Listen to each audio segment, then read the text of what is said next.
Salve, galera! Agora eu trouxe esse livro. Cara, que capa sensacional. Olha só, um feiticeiro combatendo um dragão.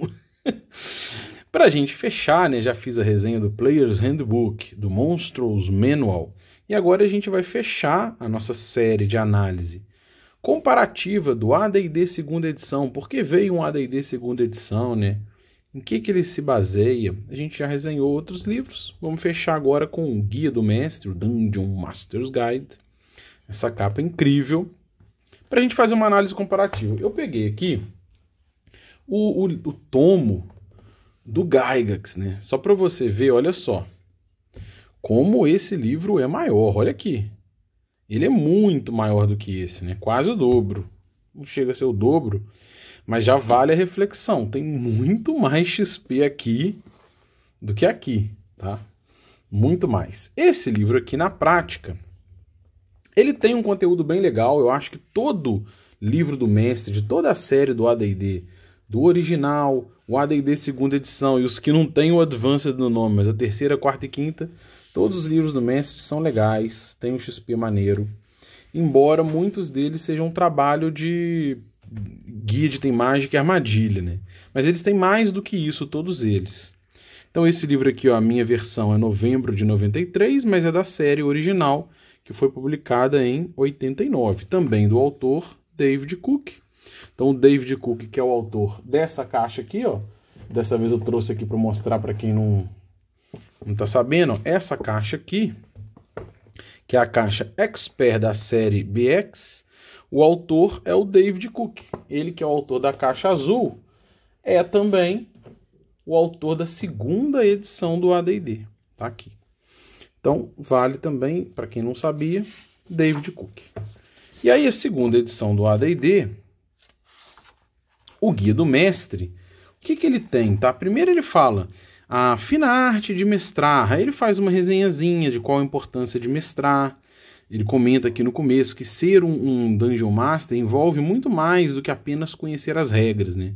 E aí ele traz algumas coisas que eu concordo e algumas eu discordo. Ele fala, por exemplo, você ter um sentimento teatral, né? Um bom senso para o timing dramático. Ok, isso também pode ter, mas não sei se esse é a raiz necessária. Ele fala que todos nós temos um pouquinho, algum grau, esse tipo de atributo, mas sempre tem espaço para melhorias, né? Legal. Aí ele vai falando que essas habilidades elas são aprendidas e melhoradas, ampliadas com prática, é isso mesmo. Mestrar isso, você vai acumulando XP com o tempo. Olha essa arte. Olha, cara, eu olhei essa arte aqui, eu fiquei impressionado. Olha que legal. Eles estão apavorados e tem um cara pilhando tesouro ali atrás. Mas a criatura está sendo percebida por um espelho, olha. Muito legal, né? Muito legal. Aí ele vai explicando aqui no começo, ele fala sobre os métodos. Lembra que eu falei que aqui ele já traz 6 métodos de criar personagem? Aqui ele destrincha esses métodos, ó.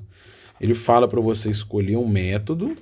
Ele fala que a primeira coisa que os jogadores vão querer saber é qual método a gente vai usar para gerar personagem, né? O método 1, o método 2, o método 3. E ele vai fazendo uma análise comparativa da média desses métodos, qual é o potencial, chance estatística de obtenção de estilos de personagem para você ver qual adequa melhor ao seu jogo. Que é importante a gente saber, né? Se o personagem está alinhado, se o estilo que você quer jogar está alinhado com a escolha de método para o perfil de personagem. Aí ele fala uma coisa também que é um XP que eu achei super legal. Ele fala aqui que é como você dá com personagens muito poderosos e como lidar com personagens frágeis. E aí eu não vou ler tudo, mas eu vou destrinchar rapidamente o que ele fala nesse XP aqui, que eu achei bem legal, que é o seguinte. Antes de você definir o que é um personagem frágil, se desafia a enfrentar esse personagem. Ele fala assim, ó, que o personagem, um personagem que tem um ou mais números abaixo de 6, ele pode parecer um perdedor, tá vendo? Pode ser um perdedor. E pode não ser legal jogar com ele, mas isso não é verdade. Então ele fala que assim como números muito altos podem trazer características muito excepcionais, muito legais de jogar, números baixos também trazem marcas muito relevantes para você interpretar o seu personagem. Então ele resume aqui que antes de você descartar um personagem achando que ele está frágil, se desafia a trazer o que significa esse número baixo para ele, né? Às vezes ele sofre de uma doença, às vezes ele tem algum problema. Isso é muito legal pensar. Às vezes ele tem medo de magia, tem inteligência baixa, porque ele tem medo de magia. Então isso pode ser um XP muito legal de ser desafiado, né? Muito legal, gostei. Coisas que eu já defendo, né? Gostei de ter revisitado e visto isso no livro. Ele fala como jogar com mais de um personagem. Vai apresentando aqui um pouco desse XP, um mundo não humano. Ele apresenta as opções de você ter mundos diferentes, né? Centrado em outras raças. Ele destrincha outros estilos de jogo que você pode abordar aqui, que é legal também. Aí, olha aqui, ele traz a opção de personagem nível 0. Isso já existia lá na era da TSR, 1989, tinha até em outros materiais. Mas como exemplo, para citar, tem a opção de você criar um personagem nível 0 e desenvolvendo ao longo do jogo esse personagem lá no Guia do Mestre de 89, 1989. Olha que arte bacana. Essa arte aqui tem cara old school. E ele está tratando aqui nessa arte, né, de outros tipos de personagens. Muito legal. Aí ele vai destrinchando, ele destrincha o estilo de jogo de cada classe, né? Ele vai destrinchando como deve ser o estilo de jogo, mestrando sobre isso. Vamos passando aqui, bardo.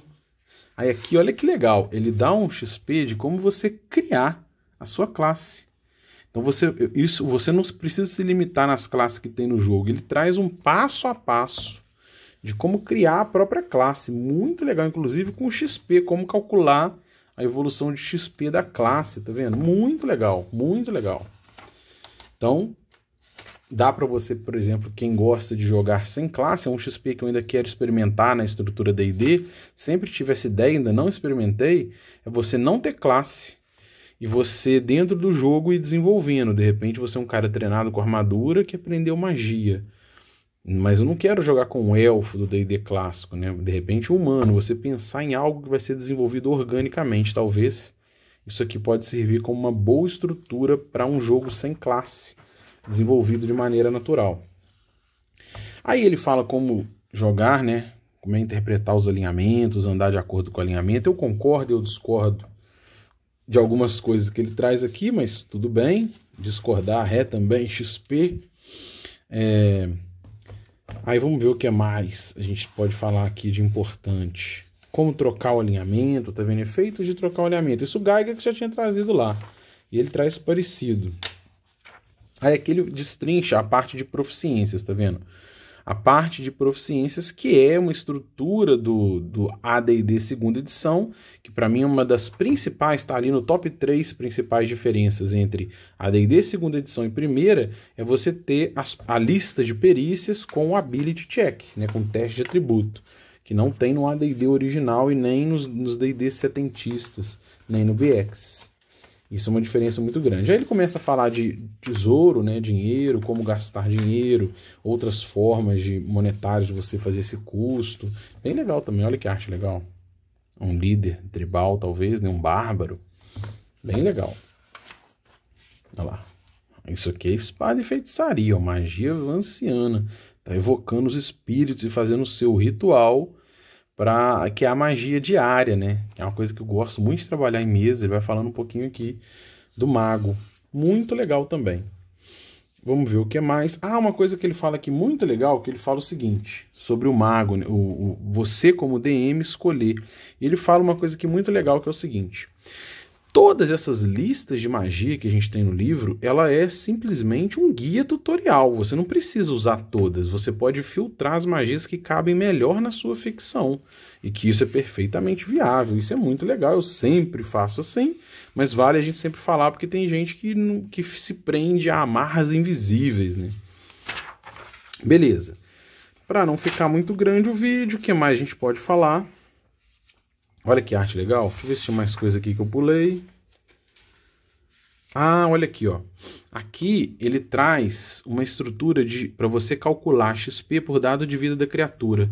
Lembra no vídeo anterior que eu mostrei que o Troll no AD&D original, no AD&D do Gygax, o dado de vida dele é 6 mais 6, a base é 225? Olha como é que a base aqui é quase o dobro. Então já mostra um alicerce de maior XP por criatura, e isso é uma diferença também importante. Além do teste de atributo e ability check, uma outra diferença importante do AD&D segunda edição para o primeiro é que o XP por criatura já é maior, o que acaba induzindo indiretamente os personagens a quererem entrar em combate, né? Aí ok, ele traz aqui um pouquinho destrinchando mais sobre o XP, como dar XP, né? Definir ponto de experiência, cálculo de combate. Olha a quantidade de página que ele traz para você determinar mecânicas de combate, né? De cobertura, de estar lutando com armadura ou não. Olha lá. Se você tem arma que dá dano de slashing, de piercing e de arma que dá dano impacto, perfurante ou cortante contra armaduras, como que pode ser esse modificador das armas? O que é legal, por um lado, mas aí você foge muito da ideia fluida, jogo rápido, né? Você vai caindo dentro de um chassi que se assemelha para mim mais com a terceira edição, que vai destrinchando de forma mais mecanizada o seu jogo. Mas ele já traz aqui, então a raiz está toda aqui também nesse livro, né? Você quer um jogo mais rápido, mais dinâmico, um jogo mecanizado. Ah lá, inclusive, ó, com regra de facing, se o personagem está flanqueando, está atacando pelas costas, pela frente, como o que vai aproximando a ideia de você ter que usar grid, combate tático, mas é legal saber, né? É legal ter esse XP para você pensar, porque num combate full que eu defendo muito aqui, isso pode fazer muita diferença também. Mas ok, o que mais a gente pode destrinchar aqui? Efeito crítico, para quem fala que não tem efeito crítico no D&D clássico. Ele entra como regra opcional na segunda edição, não existia isso nos anos 70, e quem faz sistemas novos inspirados nos estruturais não trabalha com isso vem do combate full, como eu falo. Quando você tenta passar a responsabilidade para o sistema, o livro do mestre já traz essa estrutura. Eu acho curioso ele colocar regra opcional, sendo que o livro do mestre... todas as regras são opcionais. No conceito de regras sobre ferramentas, talvez sim. Mas vamos lá. Aí aqui ele vai destrinchando isso, eu não vou destrinchar tanto o combate, né? A gente já... Olha a quantidade... Que arte maneira, ó. Tentando fazer um turn undead nos anos... Ó, o zumbi aqui apavorado, que engraçado. Mas muita regra de combate, tá vendo? Regra de veneno aqui também é legal, porque... No D&D original, praticamente todo veneno era mortal, né? E aí ele começa a trazer outras opções de veneno, que eu trabalho também, venenos que podem enfraquecer a vítima, podem trazer um tipo de doença, cegueira. Não necessariamente todo veneno precisa ser mortal, né? Isso é legal também. É legal pensar nisso. Como curar algumas injúrias. Olha a quantidade. Regra para combate montado. Você vai se perdendo no meio dessas opções, né? Combate abaixo d'água, tá vendo? Muito do que tinha nos outros livros. Quem precisa de dinheiro? Regras para gastar dinheiros diferentes, né? Com criação de itens mágicos, com estruturas. Ok, aqui vem agora tesouros e itens mágicos. Olha que arte bacana. Tesouros e itens mágicos. Aí ele começa a destrinchar tesouros e itens mágicos. Encontro, aqui é legal também, se você olhar, ó, essa tabelinha de encontro, ó, jogando o 1d8 mais 1d12, ela vem desse livro aqui, ó, do livro dos monstros 2, né? Cadê ele? Lembra que eu apresentei para vocês? Nesse livro aqui, ó. Olha essa tabelinha aqui, ó.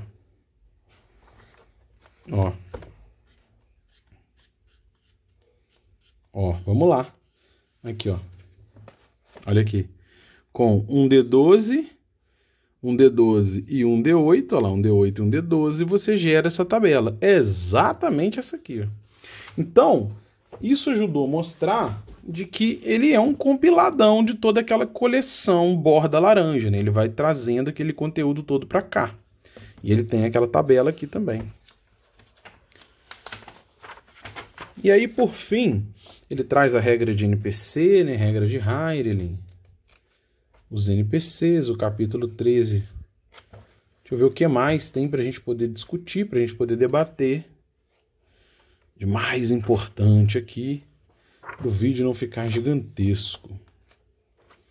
Aqui são muito item mágico, tá? Ele tem quase um terço do livro, são itens mágicos, pergaminhos, poções.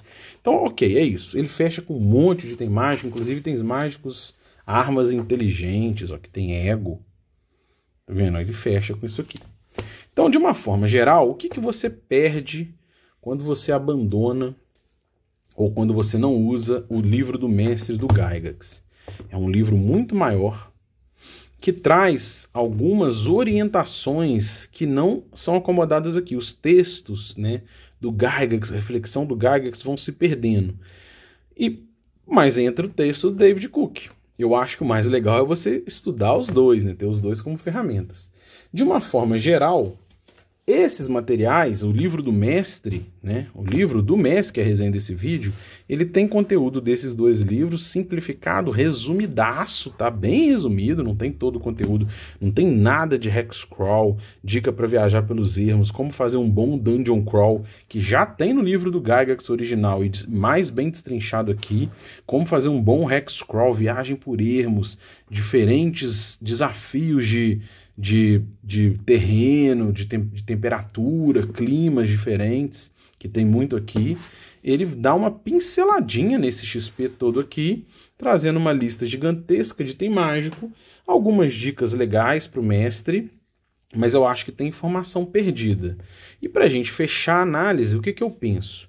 Que se você quer ter a experiência old school, tem esses materiais aí, não é um problema você usar eles como referência, mas vale sempre você ter a análise crítica de algumas diferenças, como criaturas que dão muito mais XP, métodos que podem transformar o seu jogo num jogo rápido resolvido pelo dado, né? Eu quero escalar, joga o dado aí, falhou, não sei o que acontece.